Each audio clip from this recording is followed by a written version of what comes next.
All right, so finally, the four major L strategies. These four here on the right are a group. It's a group of ways that you can holistically differentiate L instruction. The first is the understandability of it, or the comprehensibility of it, of the input that you're giving to L.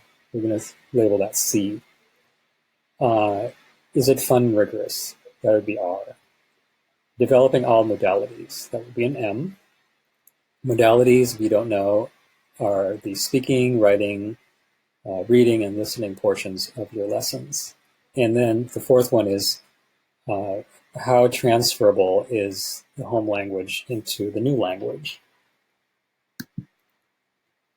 Let's take a look at the scenarios where we apply these supports. The ELA teacher suddenly found himself having to plan a remote learning course. He asked me to help differentiate the L's and FELs lessons. FELs, of course, are the former L's. He's a first-year teacher, and he's doing this unit by himself. Now, I asked him, well, do you have a unit plan? Let's look at that first. Okay, so I found out that he wanted to focus on the novel Lord of the Flies, which he enjoys reading, so that's good. He wanted to have the students summarize each chapter. That is a standard 8.2, but I said, well, look, these are 8th graders. It's their last hurrah in middle school. Let's make it fun and rigorous for them to prepare them for high school. What do you think? So he said, okay, let's do that. Okay, so let's find some digital tools to make that happen, to include our modalities, and then make the input for them comprehensible. What this means is that if you're creating a project, you have to tell them what the project is about. Once they know what it's about, then it's a lot easier for them to do the daily lessons, okay? And then vocabulary is important, so if there's anything that needs to be translated into L1, have that be available when they need it. Okay, deeper dive into this. The fun and rigorous, 8.2 becomes 8.9. You still have the chapter summaries there, but you can also include a storyboard for them to express what they know about those chapters. If they can't write it necessarily, they can show you in picture board or storyboard.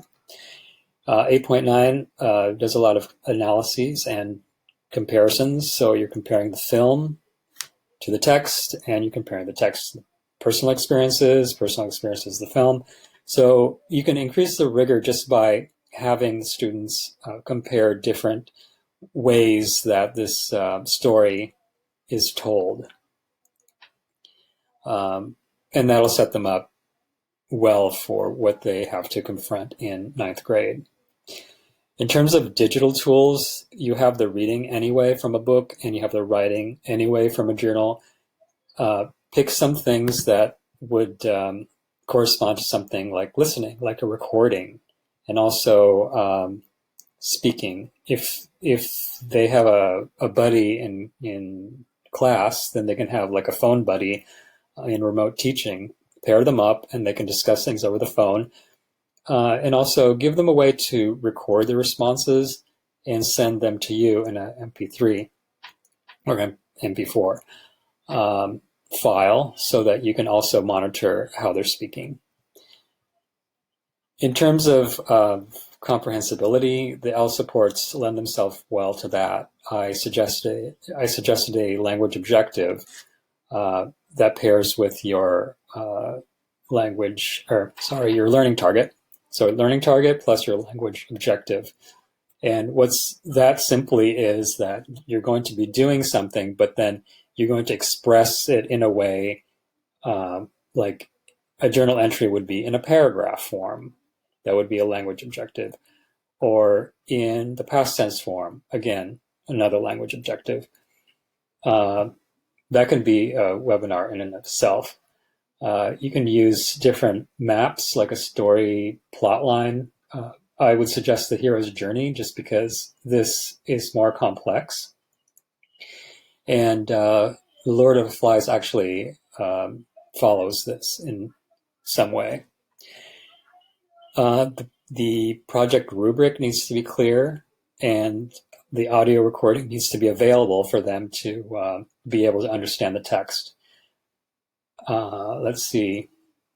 Vocabulary. If you teach them a way to capture vocabulary that they encounter, they would be more successful in comprehending the book, because certain vocabulary words will come up time and time again over different chapters. So using these strategies would really help the students' comprehension of the book. And each one of these could be a webinar in and of themselves. All right, let's take a look at the unit plan that he developed. You can see the standards here is 8.9 with the analyzing all of this. The key vocabulary that carries through the whole unit are these here that Elle should know and everyone should know. What's the big compelling idea?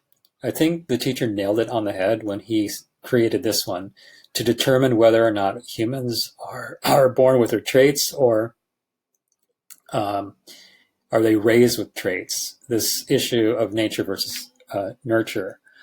Long after the students are done with your class, they're still going to be thinking about this question, because it's something that humans can argue endlessly about, right? This is the type of long-term thinking that we'd like to instill in the students so they can apply it to everyday stuff. All right, so enough about that. This is what the interface with the students looks like. Imagine this page. He gave it to me without color and without bolding, without underlining. It was just a bunch of text saying Island Journal and a picture of an island.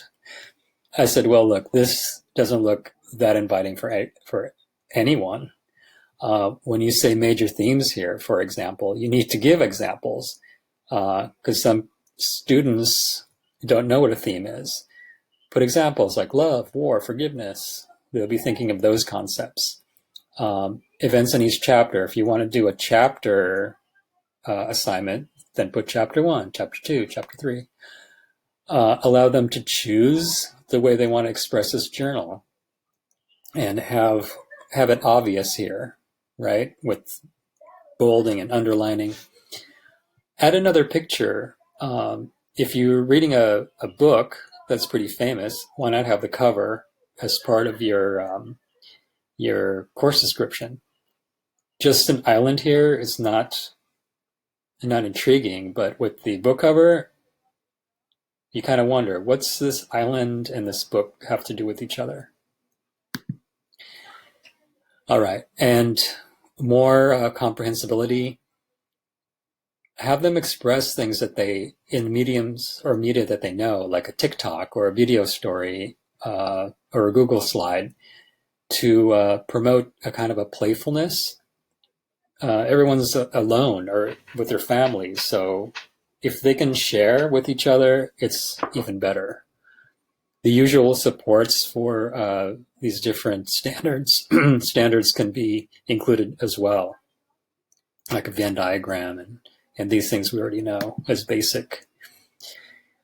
In terms of journal options, have them make a choice. This increases the rigor as well.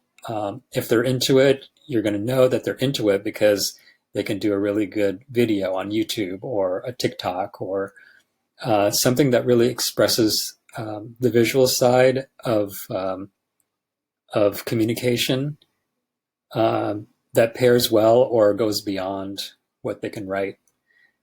Adobe Spark has templates, and Google Slides have templates. And I suggested storyboard that for their storyboards if they want to go that way. After like maybe 5 chapters, they would probably get sick of doing a slide or doing a TikTok. So they're going to shift. So it's nice for them to have these choices. I suggested also to give an example of what a acceptable higher end storyboard would look like. And this is what the teacher got out of his files from another student. I think it's quite good. And you can show the students that, okay, you're not going to put up with sloppy work. It's got to have some kind of art to it. All right, so back to the unit plan, more language, and here's something about the rigor. Have it appeal to what they're going to be going into, like the ninth grade, like high school, college. Every day there's going to be vocabulary that's appropriate for that day, like human nature, utopia, dystopia, as a gateway into the chapters. You know, like the first day you're just doing the introduction to it, and then the next day you get into the chapter 1. I wanted to highlight here, learning 2 words a day is like the minimum you can do for an L.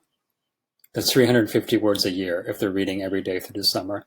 So of course this is an ideal scenario. But just imagine if they're learning 8 words a day, that's even better. After a year, it's 3,000 words a year. And that's a lot of words. There's a link here for the research if you wanted to check that out.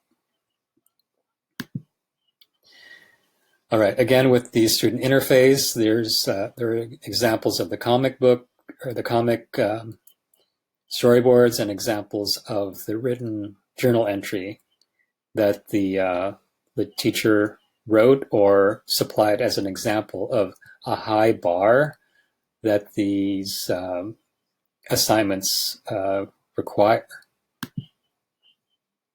As a final graphic organizer, I suggested maybe using the hero's journey. This can come in many forms. I like this Pressy most of all because it's quite creative, actually. It takes a while to load, but I promise you it's worth it. Well, that's probably why it took a long time to load. Oh, again, there's me. So, sorry about me. Let's see, can I go away? Oh, it doesn't matter. Well, you can see that this type of Pressy, it's dynamic, and it shows the text, it shows the pictures in a really fun and engaging way because everything's moving. All right, so enough of that. The rubric is really important as well. I suggested that you need to define what a 2 means by saying what it doesn't have. Like it doesn't mention the theme or the characters or the personal connection, then it's not a 2. All of those things have to be a 3.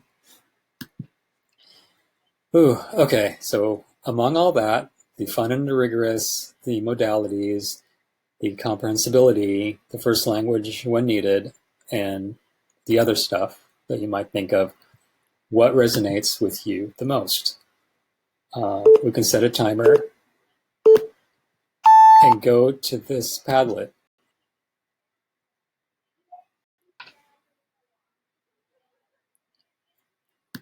You can see, oh my gosh, why am I stuck there? I don't know. A lot of people wrote in, oh, I like this too. All of these are filled in. Someone wrote in other, like modeling new technology. Could be a way to rope in those who don't want to co-plan by teaching new tools. Yeah, that's true. Teach new tools. What else did people say? This is number 1 for me, using L1 and authentic language and reasoning. Okay. Adding pieces to the lesson to make it more clear and accessible for Ls. Sure. Yeah, I like these. I like this too. This modalities. Not only does this give us a chance to think about soft serve ice cream, online learning, has some easy-ish ways to encourage speaking and for teachers to listen in. I've enjoyed Flipgrid so far. Okay, yeah, Flipgrid's good. All right, so as you chime in there, I'll read them. Yeah, let's stop this because we're good. If you're wondering how long this took, it took less than a week, I guess, or maybe it's ongoing, but at least the heavy lifting was done in a few days. We did the pre-planning on a Thursday, and the redraft was worked on Friday. Then by Sunday, he was able to post the assignments on Google, or let's post. And then on Monday and Tuesday, was able to walk the L's through the assignment. And they really enjoyed it. They comprehended it. And I don't recall having them coming to me and say, "Oh, I don't understand." So it worked. The purpose of this slide is to show you what the structure is in our school. I work with ELLs, of course, and there's also the FELS oversight over here. Now, if I was doing this like regularly in the classrooms, I would be, of course, pushing into where these L's are in this class, for example. But in reality, all of these L's and FELs are spread out over these three classes. So with this type of pre-planning that goes to all classes, I am supporting all three classes and the other L's that might need the support. Okay, so that's why it's really important to get the basics down at the beginning to be able to deploy it over the weeks to impact the most students as much as possible. And the last thing is the motivation. The students might hate this, but you can point out that this is a high-level preparation for their high school. It's a term paper-like feel to what they're doing with a storyboard attached to it. This creates that excitement and that challenge at the same time. I wanted to show you the impact and engagement with this brief interaction one student had with the teacher. She starts in like really adamant and cantankerous, like, "Wow, this assignment you gave us, it was like so much." And the teacher calmly wrote back, "I gave you a video explaining the assignment," and obviously she didn't see it. She says that she's drowning, but then the teacher goes, "Well, this is what high school feels like, and she goes, "Okay, I guess you're right." And yeah, so you can see that she bought into it right there. And the teacher even added, "Well, look, it's like an AP class you're getting ready to do." She's one of the smarter students, or she's more advanced, forward-looking. So she liked that message. All right, so what we've just gone through really quickly is not all the little details you need to keep in mind. The adaptation process is multi-step as well. You look at the original materials, you look at how you can adapt the directions, you look at how you can adapt the content, and then you look at how the student's output can be adapted. Then you find resources, okay? Some people just go, let's find a resource and then try to stick it in here. I suggest going to your basic lesson and trying to adapt things along this continuum. Teaching Matters is a website you can go to. You can also take a look at this more closely, and if there's any topics here that you'd like to explore more, let me know and I could provide some instruction for you that way. All right, the last thing we can do is the survey. In fact, well, there's one more thing after the survey I want you to look at, like the blog that I mentioned at the very beginning. So if you take the survey, and I will leave this timer on while you take it, we're going to come back and take a look at that material. So I'm going to make this run. for like 15 seconds.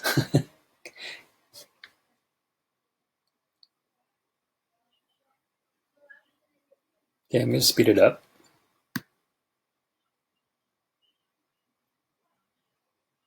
And if you're not done, you can just pause. All right. This is the last slide, I promise. This stuff on the left, you can look at more closely. I wanted to show you what's on the right side. I think it's a little bit more important.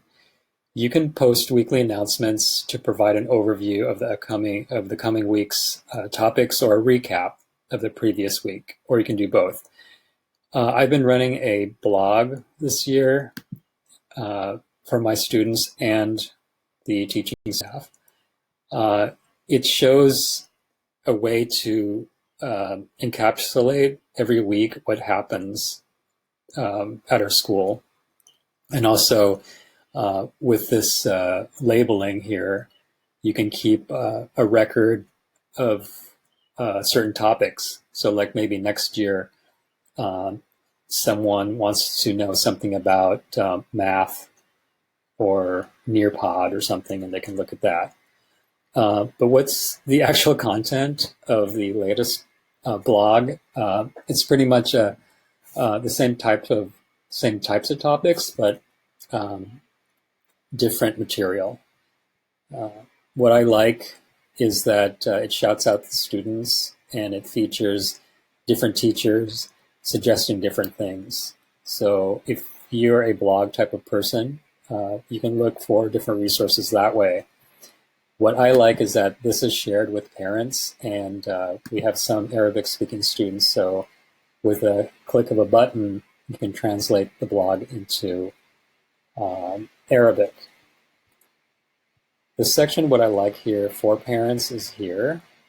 They could do some activities with their child together. So that way there's a parent-child connection while learning English. So much for that. Respond to questions that they post on a regular basis, hold office hours, use a video to clarify lessons. This recording is on Loom. You can check that out. It's for free for educators at this time, so it's worth checking out. It's really good to record something quick or more complicated for your students so you don't have to repeat and repeat. Grade in a timely fashion, which is all part of good teaching anyway, and have online discussions. All right, so we made it through. Thank you for your attention. I hope all this makes sense to you at some point. I appreciate the workshop survey, and hopefully I can see you as a participant in your workshop next time, or another one that I might do. Okay, so thank you again, and I'll see you next time.